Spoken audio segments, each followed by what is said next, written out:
தூங்கிக்கிட்டு இருக்கக்கூடிய அந்த ஜீவனை முதல்ல தட்டி எழுப்புங்க, முயற்சி பண்ணுங்க. அதெல்லாம் விடக்கூடாது. ரெண்டுல ஒண்ணு பாத்துருவோம்.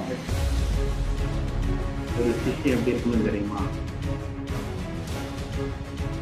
குரு சொன்னதை செய்யணும், அதை ஒபே பண்ணணும், ஒபீடியண்டா இருக்கணும். ஒழுக்கத்தை கடைபிடிங்க, சத்தியத்தை கடைபிடிங்க, நேர்மை கடைபிடிங்க.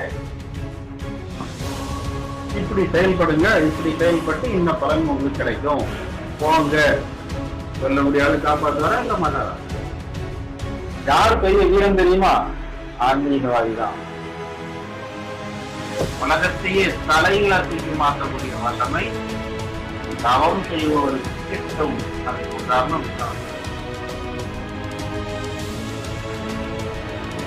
10 தடவை வந்தாரு. மலை மலை